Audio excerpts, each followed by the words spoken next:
नमस्कार दोस्तों, मैं डॉक्टर अतुल लोहिया। अक्सर मैं आपसे लोक प्रशासन वैकल्पिक विषय और जीएस तथा निबंध के आपसी संबंधों के ऊपर अलग अलग वीडियोस में चर्चा करता रहा हूं। मैंने हमेशा ये कहा है कि जब आप सिविल सेवा परीक्षा की तैयारी कर रहे हैं और आपने यदि लोक प्रशासन को अपना वैकल्पिक विषय बनाया है तो किसी भी अन्य विषय की तुलना में जीएस में आपको सबसे ज़्यादा मदद मिलती है। लोक प्रशासन का सिलेबस भी किसी दूसरे विषय की तुलना में बहुत कम है और जीएस में इसका योगदान बहुत ज़्यादा। पिछले वीडियो में मैंने यूपीएससी मेंस 2024 के जीएस के चारों पेपर की एनालिसिस करके आपको बताया था कि कैसे उनमें लगभग 450 नंबर के प्रश्न ऐसे पूछे गए हैं जो लोक प्रशासन वैकल्पिक विषय से जुड़े हैं। और आज इस वीडियो में मैं इसके एकदम विपरीत स्थिति की आपसे बात करने जा रहा हूं। एकदम विपरीत स्थिति का मतलब कि यहाँ स्क्रीन पे आज हमारे सामने यूपीएससी मेंस 2024 का लोक प्रशासन का पेपर है, फर्स्ट पेपर और सेकंड पेपर, और मैं इसकी एनालिसिस करके आपको बताने जा रहा हूं कि इसमें जीएस के कितने प्रश्न पूछे गए हैं। मतलब कि लोक प्रशासन और जीएस का कितना घनिष्ठ संबंध है, और ये संबंध एक तरफा नहीं है बल्कि दो तरफा है। जहां एक तरफ जीएस में लोक प्रशासन का बड़ा खंड शामिल होता है, वहीं दूसरी तरफ लोक प्रशासन में जीएस के विभिन्न खंडों का बहुत खूबसूरती से मिश्रण हुआ है। और लोक प्रशासन ऑप्शनल में बहुत सारे प्रश्न ऐसे हैं जो कि जीएस से जुड़े हुए हैं। सेकेंड पेपर तो ऑलमोस्ट पूरा ऐसा होता है जो जीएस से जुड़ा है, और फर्स्ट पेपर जो कि पवेट की थ्योरी वाला है उसमें भी कई सारे प्रश्न ऐसे होते हैं जो जीएस से जुड़े होते हैं। हालांकि यहाँ ये भी हमें ध्यान रखना जरूरी होता है कि कई बार कई प्रश्नों में जो अप्रोच होती है आंसर लिखते समय वो थोड़ा अलग हो जाती है जीएस और ऑप्शनल में। कई प्रश्न तो ऐसे होते हैं कि जिनमें बहुत अलग दृष्टिकोण रख पाना संभव नहीं होता, लेकिन कई प्रश्नों में हमें ये ध्यान रखना होता है कि वो प्रश्न जीएस में पूछा गया या ऑप्शनल में, और तब उसके अकॉर्डिंग हमें देखना होता है कि आंसर लिखते समय हमारी अप्रोच क्या होगी, तकनीकी भाषा के प्रयोग की स्थिति क्या होगी, या और दूसरी बातें कि हम फर्स्ट पेपर की थ्योरी से कितना लिंक करेंगे या नहीं करेंगे। जैसे जीएस में जब प्रश्न होगा तो हम लोक प्रशासन की फर्स्ट पेपर की थ्योरीज हैं उनसे उतना लिंक नहीं करेंगे, लेकिन जब लोक प्रशासन में वही प्रश्न लिखेंगे, सेकंड पेपर का प्रश्न होगा, तो फिर यहाँ हमें विशेष रूप से ध्यान रखना होता है कि हम उनको फर्स्ट पेपर की थ्योरी से कैसे लिंक करें। जब तक थ्योरी और एप्लीकेशन ये दोनों पार्ट एक दूसरे से कनेक्ट नहीं होते हैं, स्पेशली ऑप्शनल में, तब तक हमारे जो आंसर हैं बहुत अच्छे नहीं माने जाते, उनकी गुणवत्ता कम होती है और नंबर भी फिर उसी हिसाब से मिलते हैं। तो आगे बढ़ते हैं। फर्स्ट और सेकेंड पेपर लोक प्रशासन का हम एनालिसिस करके देखते हैं कि कितने प्रश्न हैं जो जीएस से जुड़े हुए हैं। जैसा मैंने बताया कि फर्स्ट पेपर का नाम है प्रशासनिक सिद्धांत या एडमिनिस्ट्रेटिव थ्योरी। इसमें लोक प्रशासन विषय से जुड़ी हुई थ्योरीज हम पढ़ते हैं, लेकिन उसमें भी बहुत सारे प्रश्न ऐसे हैं जो जीएस से जुड़े हुए हैं। तो एक एक करके हम प्रश्न देखते हैं और देखते हैं कि जीएस से संबंधित क्या है उसमें। खंड ए या सेक्शन ए, क्वेश्चन नंबर 1, इसमें ए है राजनीति प्रशासन द्विभाजन पर बहस अभी भी जारी है, जीएस से जुड़ा नहीं है। बी औपचारिक संगठन, ये भी नहीं। सी ग्रेप वाइन, ये भी नहीं। डी मुख्यालय क्षेत्र अभिकरण, ये भी नहीं। ई, जो ई नंबर क्वेश्चन है फर्स्ट का ई, आप देखिए मीडिया संस्थागत लेंस की अपेक्षा सामाजिक लेंस अधिक बन गया है, विश्लेषण कीजिए। Media has become more of a societal lens than institutional lens analysis. तो ये आपके जीएस का टॉपिक है। गवर्नेंस में, पॉलिटी में आपको रोल ऑफ मीडिया पढ़ना होता है, मीडिया की भूमिका, इनफैक्ट निबंध का भी टॉपिक है, और कैसे आजकल मीडिया एक्टिविज्म या मीडिया की सक्रियता का ज़माना है। मीडिया कैसे जो विभिन्न सामाजिक आर्थिक समस्याएं हैं, कल्याणकारी योजनाएं चल रही हैं, उनके बारे में जागरूकता फैलाने, समस्याओं को सरकार तक पहुंचाने, उनके समाधान के लिए सरकार के ऊपर दबाव बनाने में, जनता और सरकार के बीच में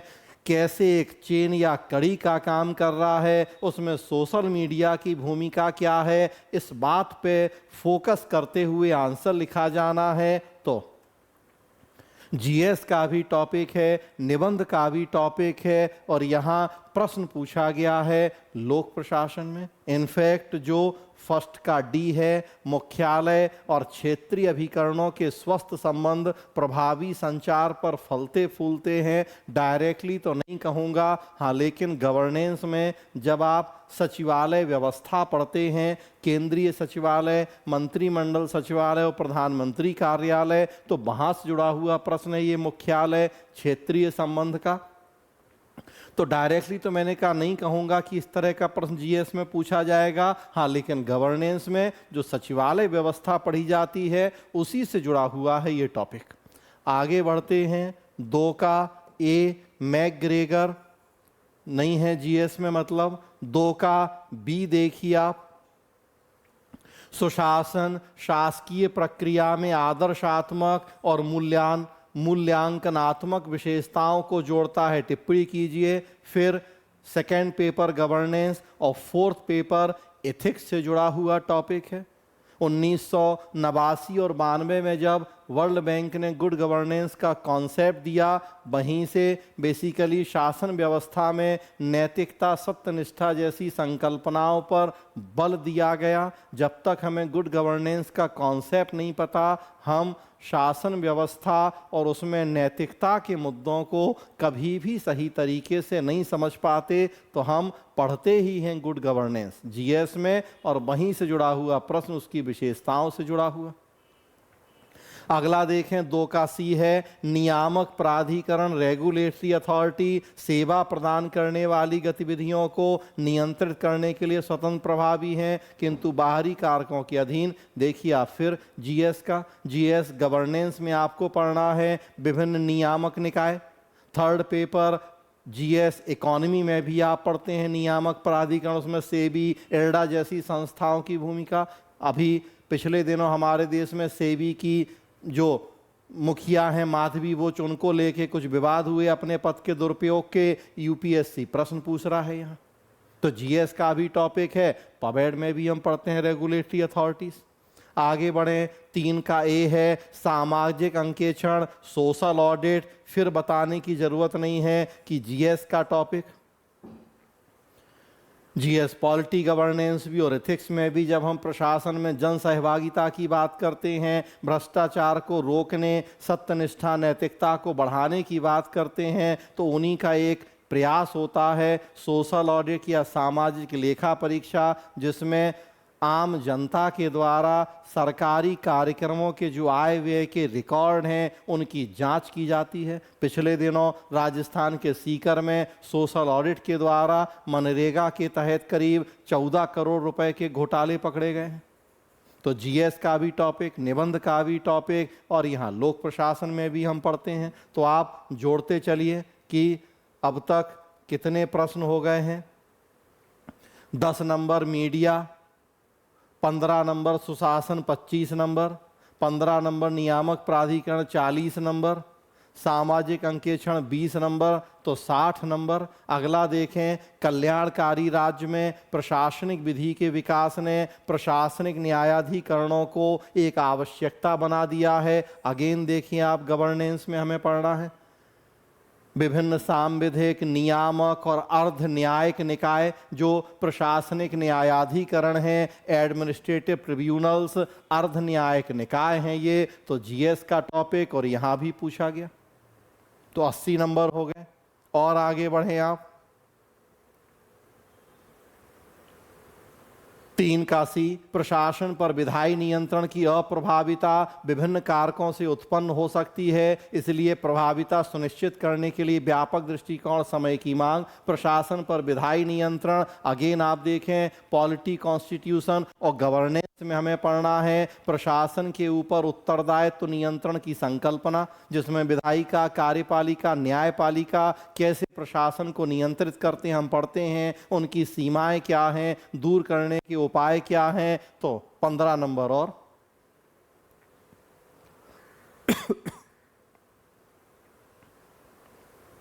आगे बढ़ें,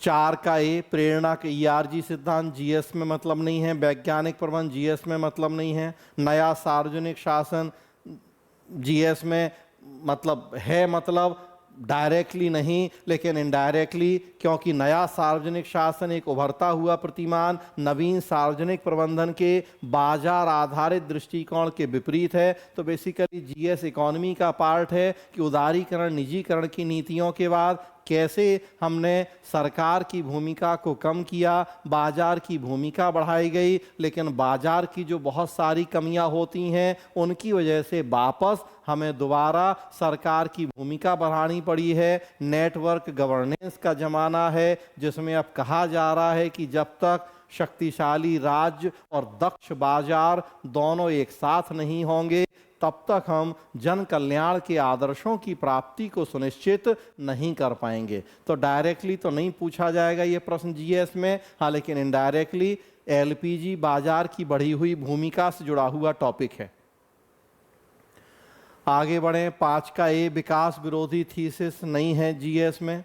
5 का बी देखें, सिविल सेवकों को केवल वोट डालने या देश की चुनाव प्रक्रिया में भाग लेने की अनुमति दी जानी चाहिए। एथिक्स में आप देखें, लोक सेवाओं की आचरण संहिता और नैतिक आचरण संहिता हमें पढ़ना है, code of conduct, code of ethics, और उसी का पार्ट होता है कि लोक सेवकों को कौन कौन से राजनीतिक अधिकार मिले हैं या नहीं मिले हैं। तो एथिक्स का प्रश्न है।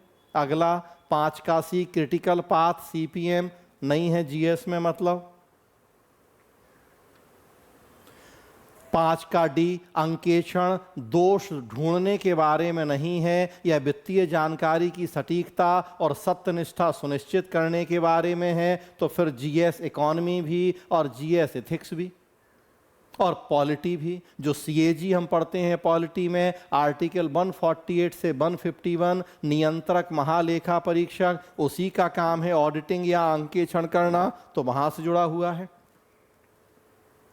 जीएस इकोनॉमी में जब बजटीय प्रक्रिया पढ़ते हैं तो बजटीय प्रक्रिया का एक पार्ट होता है ऑडिटिंग या अंकेक्षण, तो वहां से जुड़ा हुआ है। और एथिक्स में जब हम शासन व्यवस्था में नैतिकता, सत्यनिष्ठा की बात करते हैं तो वहां से जुड़ा हुआ है कि अंकेक्षण वित्तीय जानकारी की सटीकता और सत्यनिष्ठा को सुनिश्चित करने के लिए है। तो देखिए कई जगहों से जीएस से जुड़ा हुआ है। अगला, लोक प्रशासन के अध्ययन में पारिस्थितिकी जीएस से मतलब नहीं है। 6 का ए देखिए, सरकार में जनता के विश्वास को बेहतर बनाने के लिए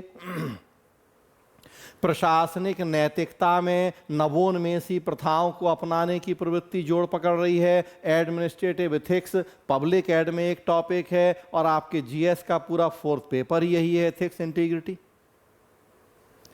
ई गवर्नेंस, फिर आप देखते हैं कि 2nd पेपर गवर्नेंस में आप पढ़ते हैं, उससे जुड़ा हुआ प्रश्न। अगला, प्रशासनिक व्यवस्था को आकार देने नहीं है जीएस में मतलब इससे। अगला, रिक्स का प्रिज्मेटिक मॉडल नहीं है जीएस में मतलब, लोक कार्मिक प्रशासन नहीं।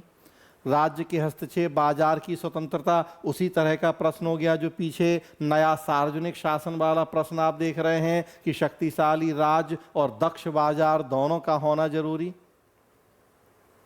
विकासशील देशों में नौकरशाही, देखिए आप, फिर जीएस में हमें गवर्नेंस में भी और फोर्थ पेपर में एथिक्स में भी पढ़ना है लोक सेवाओं की भूमिका। तो लोक सेवाओं की भूमिका में नौकरशाही की भूमिका, नौकरशाही और लोक सेवाओं के अंतर, नौकरशाही की कमियां, उनकी कमियां दूर करने के उपाय, सुझाव हम सब पढ़ते हैं। और वहीं से जुड़ा हुआ प्रश्न है कि विकासशील देशों में नौकरशाही को कई चुनौतियों का सामना करना पड़ता है।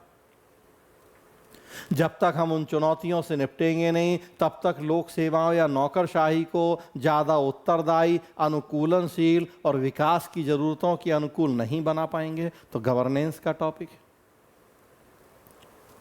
आगे देखें, आधुनिक अर्थशास्त्री सोचते हैं कि सार्वजनिक ऋण रोजगार बढ़ाने का एक आवश्यक साधन और आर्थिक नीति का तत्व है। देखिए, जीएस इकोनॉमी, पब्लिक डेट या सार्वजनिक ऋण। यहाँ लोक प्रशासन में भी हम पढ़ते हैं सरकार की राजकोषीय नीति, मौद्रिक नीति, सार्वजनिक ऋण, डेफिसिट फिनांसिंग, और जीएस इकोनॉमी का टॉपिक तो है ही। अगला देखें, जब तक नीति मूल्यांकन के लिए कोई ठोस तंत्र नहीं होता, नीति निर्माण प्रक्रिया निरर्थक बनी रहेगी। जीएस सेकेंड पेपर में सोशल जस्टिस का पार्ट कहें और या गवर्नेंस का, नीति निर्माण और क्रियान्वयन से जुड़े मुद्दे आपको पढ़ने हैं और वहीं से जुड़ा हुआ प्रश्न है। तो अब देखिए, इस तरह से फर्स्ट पेपर जो प्योर थ्योरी वाला है उसमें भी कितने सारे प्रश्न जीएस के, अगर हम टोटल नंबर काउंट करें तो 15 नंबर, 15 यहाँ 30, 20 यहाँ 50, इसको छोड़ देते हैं 50, ई गवर्नेंस 15 65, प्रशासनिक नैतिकता 20 85, अंकेक्षण 10 95, सिविल सेवकों को वोट डालना 10 105, प्रशासन पर विधायी नियंत्रण 15 120, प्रशासनिक न्यायाधिकरण 15 135, सामाजिक अंकेक्षण 20 155, नियामक प्राधिकरण 15 170, सुशासन 15 185 185, मीडिया 10 195। अराउंड 200 नंबर के प्रश्न जो जीएस से जुड़े हुए हैं। सोच के देखें, 250 नंबर का पेपर है ऑप्शनल का, और लगभग 200 नंबर के प्रश्न ऐसे हैं जो जीएस से जुड़े हुए हैं। ऐसे टॉपिक जो आप जीएस में पढ़ते ही हैं, ज्यादातर टॉपिक निबंध से भी जुड़े हुए हैं। हाँ, मैंने कहा कई प्रश्न ऐसे होंगे कि जब लोक प्रशासन ऑप्शनल में रखेंगे तो थोड़ा सा हम अलग अप्रोच रखेंगे, पवेट की थ्योरी से रिलेट करेंगे, कुछ तकनीकी शब्दावली का प्रयोग ज्यादा होगा, और जीएस में लिखेंगे तो उतना नहीं। हाँ, लेकिन टॉपिक अगर देखें तो एडमिनिस्ट्रेटिव ट्रिब्यूनल, ओवरऑल टॉपिक की बात करें तो लोक प्रशासन का टॉपिक भी और जीएस का भी, रेगुलेटरी अथॉरिटीज जीएस का भी टॉपिक और लोक प्रशासन का भी। तो देखें, इस तरह से लगभग 200 नंबर फर्स्ट पेपर, और सेकेंड पेपर तो पूरा का पूरा। सेकेंड पेपर का तो नाम ही है इंडियन एडमिनिस्ट्रेशन या भारतीय प्रशासन। लोक प्रशासन का जो सेकेंड पेपर है उसमें हम भारतीय प्रशासनिक व्यवस्था के बारे में पढ़ते हैं, और एक आध दो क्वेश्चंस को अगर छोड़ दें तो लगभग सारे प्रश्न ऐसे होते हैं, सारे टॉपिक ऐसे हैं सेकेंड पेपर के जो आपके जीएस से जुड़े हुए हैं। लोक प्रशासन का जो सेकेंड पेपर है वो GS history, GS polity, GS economy, internal security, disaster management, social justice, इन सब का मिश्रण ही है हमारा सेकेंड पेपर इंडियन एडमिनिस्ट्रेशन। तो जीएस के ही सारे टॉपिक हैं उसमें। देखिए आप संक्षेप में, लोक प्रशासन सेकेंड पेपर, खंड ए सेक्शन ए।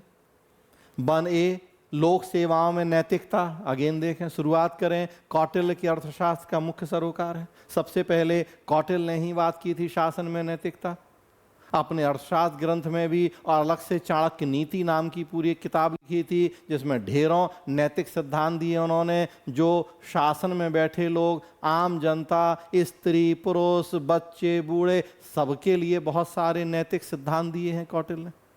तो शासन व्यवस्था में नैतिकता की हम सर्वप्रथम शुरुआत अगर अपने देश की बात करें तो कौटिल्य की अर्थशास्त्र से ही मानते हैं। देखिए 4th पेपर एथिक्स। अगला, मुगल प्रशासन स्वभाव से केंद्रीकृत था। जीएस हिस्ट्री, केवल प्रश्न के नाम से ही आप खुद पता लगा सकते हैं कि जीएस में कहाँ पढ़ते हैं आप चीजें। सार्वजनिक उपक्रमों को स्वायत्ता एक मिथक है, जीएस इकोनॉमी। लोक उपक्रम, नवरत्न महारत्न जैसी संकल्पनाएं, वही से जुड़ा प्रश्न है कि हम महारत्न नवरत्न की कैटेगरी बनाते हैं, लोक उपक्रमों को ज़्यादा से ज़्यादा स्वायत्ता देने की बात करते हैं, लेकिन क्या वास्तव में वो स्वायत्ता हमने व्यवहार में भी दी है, और या केवल किताबों में बस वो स्वायत्ता दे के हम छोड़ देते हैं। यह लोगों का प्रधानमंत्री कार्यालय होना चाहिए, प्रधानमंत्री का पीएमओ नहीं हो सकता। गवर्नेंस में हमें पढ़ना है सचिवालय व्यवस्था, उसमें केंद्र का प्रधानमंत्री कार्यालय। बनकाई वस्तु एवं सेवा कर, जीएसटी का कार्यान्वयन से वित्तीय एवं राजनीतिक दोनों रूप में केंद्र राज्य संबंधों में बदलाव आया है। तो जीएसटी और centre state relation. NITI Aayog के राष्ट्रीय डेटा विश्लेषण प्लेटफॉर्म। अगेन देखें, केवल अब तो टॉपिक के नाम से ही आप खुद पता लगा सकते हैं कि जीएस का अगर सिलेबस भी आपको रफली पता है तो कैसे सारी चीजें जीएस से जुड़ी हुई हैं। 2 का ए प्रशासन पर राजनीतिक स्थायी कार्यपालिका के मध्य बदलते संबंध, ये नहीं है जीएस में। विकेंद्रीकृत नियोजन से आर्थिक विकास और सामाजिक न्याय में वृद्धि, फिर जीएस इकोनॉमी भी, पॉलिटी भी। 74वां संविधान संशोधन। अगला, राज्य एवं स्थानीय सरकारों के मध्य वित्त के वितरण में राज्य वित्त आयोग, फिर देखें जीएस पॉलिटी। 73वां 74वां संविधान संशोधन। केंद्र राज्य संबंधों में व्यापक बदलाव आ रहा है, कॉन्स्टिट्यूशन। हाल ही में राज्यपाल और राज्य सरकारों के मध्य संबंधों में तनाव, कॉन्स्टिट्यूशन। भारत में सार्वजनिक उपक्रम, अगेन जीएस इकोनॉमी। उच्च न्यायपालिका की नियुक्तियों में कॉलेजियम प्रणाली, कॉन्स्टिट्यूशन। नौकरशाही अधिनायकवाद की अवधारणा, गैर लोकतांत्रिक सत्ता के विरुद्ध, गवर्नेंस। 5 का ये लोक सेवा आयोगों को प्रदत्त संवैधानिक दर्जा, कॉन्स्टिट्यूशन। सिविल सेवा की निष्पक्षता, सिविल सेवा के मूल्य, एथिक्स, गवर्नेंस। उपभोक्ताओं के हितों को सुरक्षित करने में भारतीय दूरसंचार नियामक प्राधिकरण ट्राई की भूमिका, गवर्नेंस, नियामक निकाय। सार्वजनिक व्यय पर संसदीय नियंत्रण, गवर्नेंस भी, कॉन्स्टिट्यूशन भी। उदारीकरण, निजीकरण, भूमंडलीकरण ने भारतीय अर्थव्यवस्था में निजी क्षेत्र की सहभागिता बढ़ाई, जीएस इकोनॉमी। भारत जैसे देश में प्रशासनिक सुधारों की सफलता राजनीतिक इच्छा शक्ति पर निर्भर करती है, governance. First ARC, second ARC, सरकारी आयोग, पुंछी आयोग, बहुत सारे आयोग बने सुधार के लिए, उन्होंने सिफारिशें दी, सुझाव दिए, लेकिन ज़्यादातर किताबों में बंद पड़े हैं, हम लागू नहीं कर पा रहे। क्यों? क्योंकि पॉलिटिकल विल पावर नहीं है हमारे देश में। महिला आरक्षण के लिए कानून बनाने में 50 साल लग गए, अभी भी कानून बना, लागू 2029 से होगा।